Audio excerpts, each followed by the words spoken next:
on CBS 2 News. Federal help, new steps in the search for two missing girls. The search for missing cousins enters its second week today. Federal agents are now on the scene looking at two possible scenarios for their disappearance. 8-year-old Elizabeth Collins and 10-year-old Lyric Cook went on a bike ride around Myers Lake last Friday when they disappeared. Today, the FBI is at the lake and to help in that search. Kim Nguyen is live in Evansdale this noon hour where the teams are working now. Kim? Kelsey, like you said, it's been 1 week since those two girls have been missing, and today that search will intensify with the FBI dive teams that are here in Evansdale getting ready to hit this lake sometime this afternoon. We're not sure exactly what time they'll be getting in the water, but we do know it will be sometime shortly.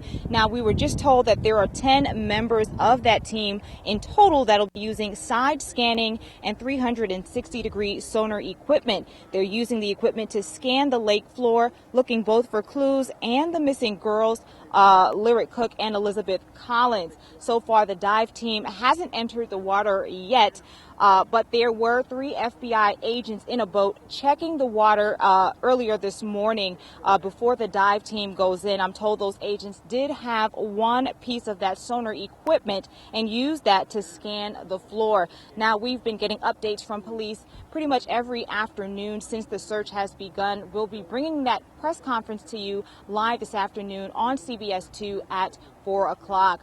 For now, we're in Evansdale. Kim Nguyen, CBS 2 News. All right, Kim, thank you very much for that update. To Colorado now, and a developing story there. Police are still piecing together what drove a man to shoot a crowded theater during a midnight showing of The Dark Knight. At least a dozen people are dead and several others injured in the attack. Michelle Griego reports the suspect's mother says she's not at all surprised this happened.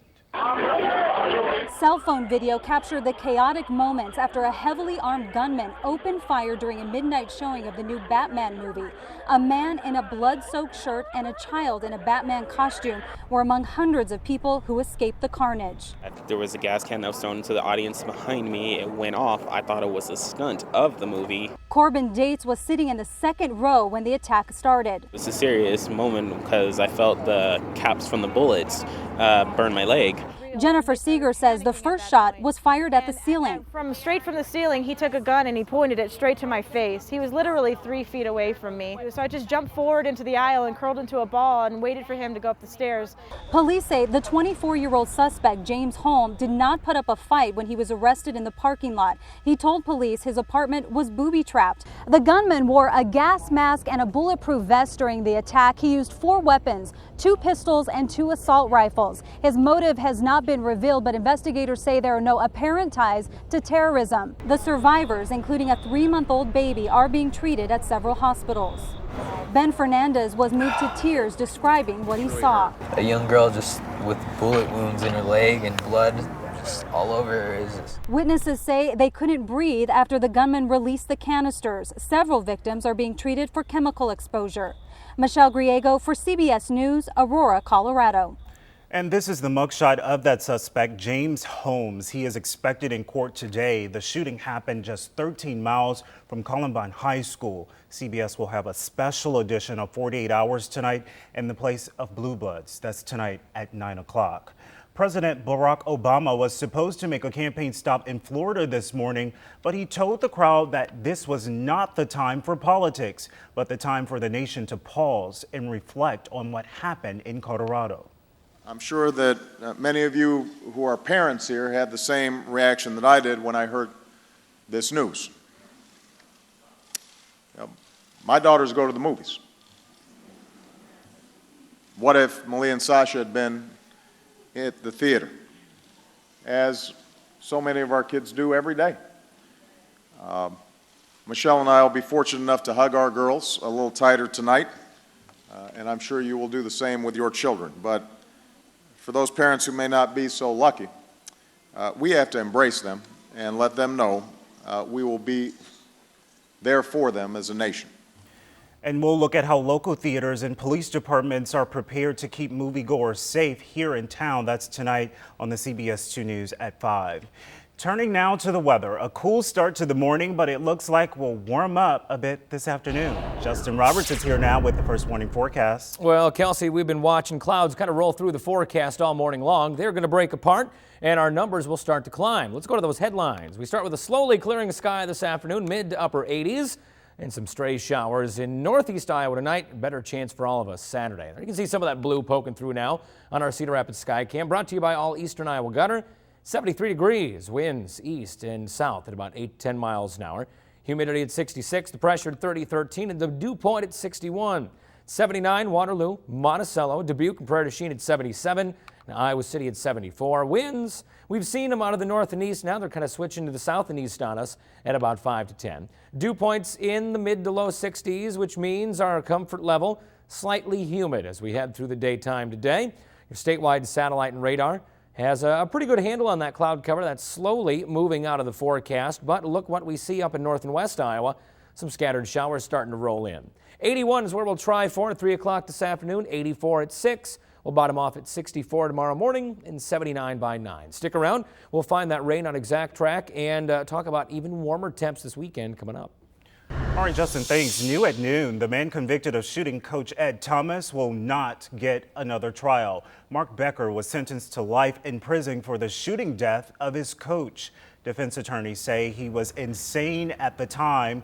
The Iowa Supreme Court reviewed the case, but today ruled a judge did not err when he did not instruct the jury about the insanity defense implications. One justice had dissenting opinion on the ruling. Also at noon, a man who once escaped from the Johnson County Jail is in custody once again. Alajuan Johnson was picked up for parole violation Thursday afternoon. Johnson was serving time, that is, for the death of Kylie Perkins in Iowa City back in 2009. Last year, he walked away from a halfway house, but was arrested 3 days later.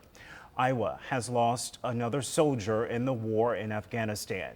25-year-old Army Sergeant Michael Ristu of Cascade died from injuries when he was blown up by an IED near his vehicle. He is survived by his wife and 2 sons. A news conference with his family will be held today at the Cascade City Hall.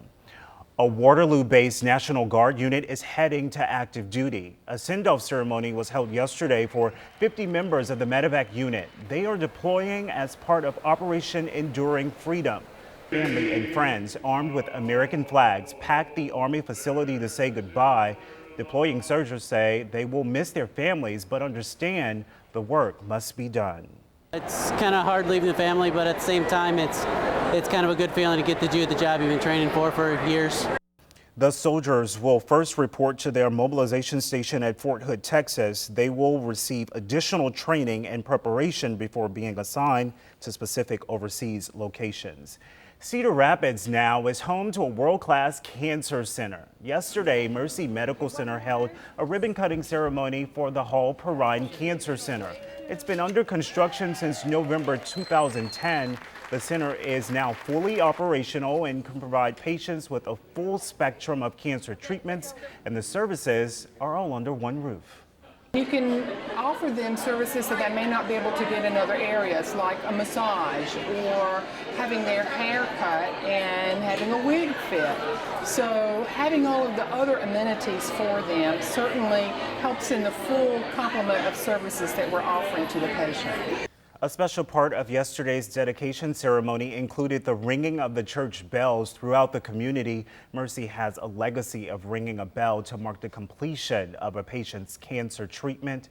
They say it signifies a new beginning. Well, CBS 2 connects with you. If you see news happen, call us at 1-800-222-KGAN. Also, email your news tips and pictures to news@kgan.com. Waterloo police arrest 2 people on burglary charges. Officers were called to the 300 block of Belmont Avenue for burglary. A homeowner saw 2 men in his driveway when he came home. Once inside, he realized his computer and flat screen TV were gone. Officers followed another lead to find the suspects and the goods. 2 people, an 18-year-old man and a 13-year-old boy, were arrested for that crime. And now it's time to choose your news. We want to know which news story you want to see tonight. Is it underwater community exposed? fourth smallest baby in the world goes home, or couple escapes police custody. Vote on our Facebook page at kgan.com, and we'll run that story tonight that you choose at 5 o'clock. Drought pests, what those creatures in the dry weather have in common, plus renewed concerns why investors are taking another look at the financial crisis in Europe. Weather-wise, not too hot today as we take a look. Our normal this time of year is 84, and that's what our forecast calls for today. But look at yesterday's numbers: 86 in Cedar Rapids, 89 Iowa City, and 82 yesterday in Dubuque. Your extended forecast, low 90s Sunday, but not so low 90s for Monday, Tuesday, and Wednesday. So if I heard you right, we need to cross our fingers for rain. Yep, cross your fingers, do a rain dance, wash the car, maybe anything else that could cause rain to happen. All right, that rain dance, can you show us how that goes? No, people are eating right now. Okay. I don't need to ruin that. Well, we'll continue to cross our fingers, Justin. Thank you. You bet. The drought conditions in Iowa are producing another side effect for everyone: a lot of bugs. Local exterminators have noticed a big increase in bugs getting indoors this year. The worst offenders are spiders. The good news is most of them are harmless, and some bug spray or traps can usually keep the numbers down. But exterminators say until we see some moisture, the bugs will likely keep coming in. A long-term connection. Why the U.S. water polo team has a connection that goes back for years and years.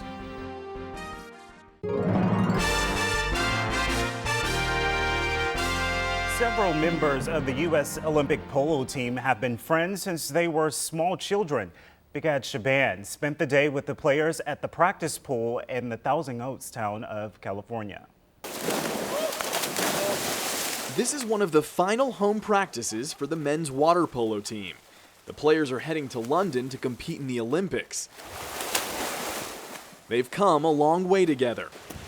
4 of the players and 1 of their assistant coaches all grew up in Long Beach, California. Make it hurt. Ready? What does that add to a team, having that shared background? Your brotherhood. When push comes to shove, the team's going to be fighting for each other, and that bond when you're younger, growing up with each other, you're just closer. You ready for this? Even as kids, they took their sport seriously. From the time I was 14 and 15, I was planning on going to the Olympics. Players Ryan Bailey and Tony Azevedo are now going to their 4th Olympics, a record for U.S. men's water polo. You could make history just by jumping in the water.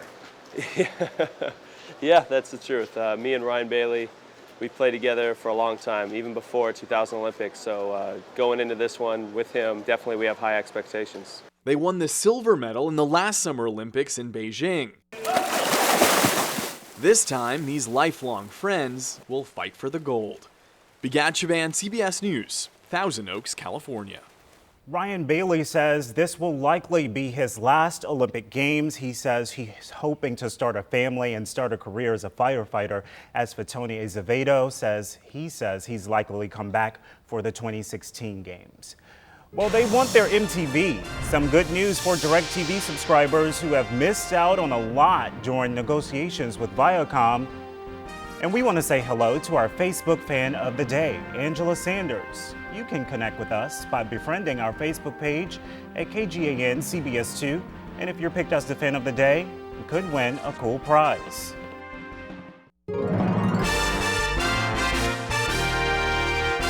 Investors are looking at the European debt again, and DirecTV subscribers are about to get their MTV again. Alexis Christophers has the details in today's Money Watch. Stocks are snapping a 3-day winning streak on renewed worries about Europe's debt crisis. That's overshadowing better than expected earnings from Google.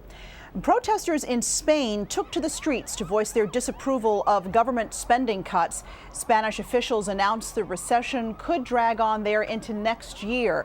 And the region of Valencia says it needs financial aid from the central government to pay its bills. DirecTV subscribers who want their MTV and Nickelodeon are about to get their wish. Viacom and the satellite TV service provider have settled a dispute that had cut off access to 17 Viacom channels for DirecTV subscribers since July July 10th. Terms of the deal have not been disclosed. The deal also gives DirecTV subscribers the ability to watch Viacom shows on tablets and other devices using the company's Everywhere platform. And Yahoo's new CEO is in for a big payday. Marissa Mayer's compensation package could be worth a whopping $71 million over the next 5 years. That includes salary, bonuses, and stock options. Yahoo wooed the 37-year-old Mayer away from her executive position at rival Google to head up the struggling company. That's your Money Watch. For more, just head to cbsmoneywatch.com. In New York, I'm Alexis Christoforous. Justin Roberts has your brother to go next, but first, here's today's look at the farm markets.